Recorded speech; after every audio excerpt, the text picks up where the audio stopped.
මේ තියෙන්නේ අබ මේස හැඳි දෙකක් විතර. ඒකට මම හොඳට මේ විනාගිරි ටිකක් දාලා පෙඟෙන්න තියනවා. ඉතින් මේක දැක්ක ගමන්ම දන්නවා මම මොනවද හදන්නේ කියලා. මම හදන්න යන්නේ මේ සිංහල අච්චාරුව. ඒකට ඕන කරන දේවල් තමයි මේ තියෙන්නේ. මැටි හට්ටියක් ලිපේ තියලා අපි ඒකට මේ විනාගිරි ටිකක් දාලා මේ ලුණු සුවල්පයක් දානවා. දැන් මේ විනාගිරි ලුණුයි ටික මේ හොඳට නටනකොට මේ අපි අවු මිරිස් ටික දාගන්නවා. අවු මිරිස් ටික දාගෙන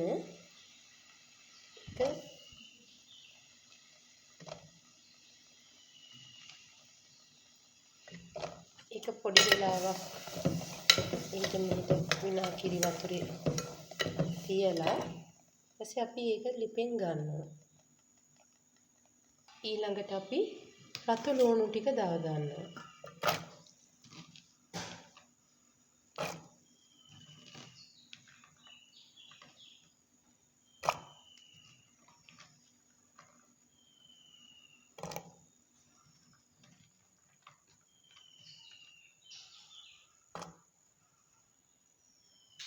ඒ විදිහටම කැරට් ටික කපාගත්ත කැරට් අල ටිකත් අර විනාගිරි වතුරට දාලා උඩ වෙලා තියන්න ඕනේ. ඉක්මනට දාපු ගම ගන්න ඕනේ.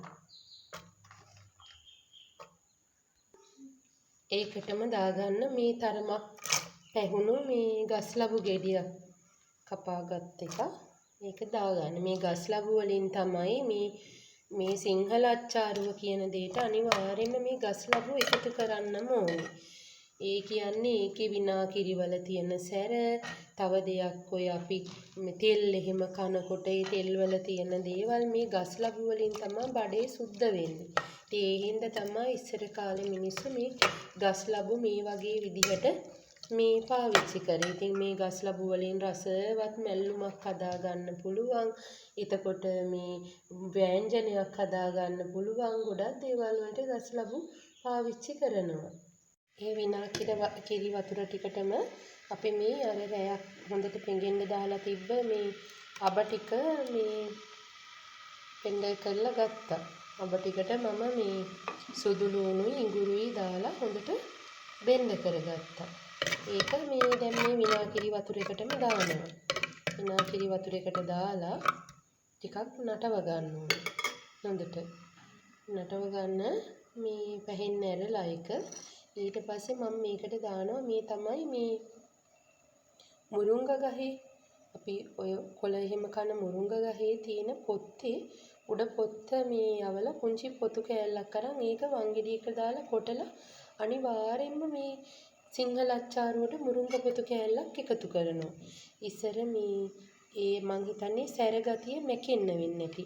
අපේ අම්මලා ඒක එකතු කරනවා. ඉතින් මමත් ඒක අනිවාර්යෙන්ම ওই රසම් එක හදද්දී මුරුංග පොත්තක් මේ වගේ සිංහල අච්චාරුව හදද්දී ඒ අම්මලා ඒ කියලා දුන්නෝ මේ දේ අනිවාර්යෙන්ම කරනවා. ඒකෙන් හරි රසක් එනවා. අනිත් එක මේ සිංහල අච්චාරුවට ගොඩ දේවල් දාන්නේ. ඉඟුරු සුදු ලුණු ටිකයි මේ විනාගිරි අබ මේස හැඳි දෙකක් විතර අර පොඟව ගන්න තියන්න ඕනේ. පෙඟෙන්න තියන්න ඕනේ අබ ටික. ඒ නැත්තම් අබ වල තිත්ත ගතිය එනවා. එතකොට ඒකට අපි දාන්නේ මිරිස් කුඩු එහෙම දාන්නේ නැහැ. කහ කුඩු ටිකක් දාලා අපි දාගන්න ඕනේ මේ ගම් මිරිස් ටිකක්. ගම් මිරිස් ටිකක් දාලා මේක දැන් මේ හොඳට නටාගෙන එනකොට මේ හොඳට පැහීගෙන එනකොට අපි නටනවා කියලානේ කියන්නේ. ඉතින් මේ එතකොට අර අපි මේ කලින් විනාගිරි වතුරෙන් මේ වතුරේ ටක් ගාලා නටන වතුරට දදාගත්ත එළවලු ටික තියෙනවානේ. ඒ ටික දාගන්නවා. අවු මිරිස් ටික, රතු ලුණු ටික, ගස් ලබු ටික, එතකොට මේ කැරට් ඒ වගේ දේවල් ටික දාලා ලිප ඕෆ් කරලා මේක හොඳට කලවම් කරගන්නවා. හොඳට කලවම් කරගන්නවා. මේ ලිප ඕෆ් කරලා හරි ලස්සනයි. ලස්සන පාටට එනවා. මේකට එකේ මිරිස් එහෙම සමහර අය දානවා. එහෙම දාන්න අවශ්‍ය නැහැ. මේ මිරිස් කරලට හොඳට අර විනාගිරි ලුණු රස උරලානේ තියෙන්නේ. මේ මිරිස් කරලුත් මේ අපේ මේ මොනවද වගාවකින්ම ගෙන ආපු එක. ඉතින් මේවා සැර තියෙනවා. අය නැවත අමුතුවෙන් සැර දාගන්න එපා. මේ කෑමවල රහ කෑම එකින්ම ගන්න තියෙනවා. දැන් මේ ගස් ලබු කෑල්ලක් කපනකොට මේ මිරිස් කරලක් කපනකොට මේ දැනෙන රස තමයි රස. නැත්තම් ගොඩාක් කුළුබඩු එකතු කරන්නෙත් නෑ. සමහර අය කුළුබඩු එකතු කරනවා හරියට කෑමකට. සුදු ලුණු බික් 4ක් ඉඟුරු පොඩි මේ ඇඟිල්ලක තරම් කෑල්ලක් ඒ වගේ දේවල් දානවට අමතරව මේ නැවත මේකට මිරිස් දාන්න පාට ගන්න ඒ කිසිම දෙයක් ඕනේ නෑ. හරිම ලස්සනට මේ හරිම රසවත්ව මේක ඕන දවසක් තියාගන්න පුළුවන්. හොඳ හැන්දක් පාවිච්චි කරගත්තාම ඉතින් ඔන්න මේ අච්චාරුව. සිංහල අච්චාරුව.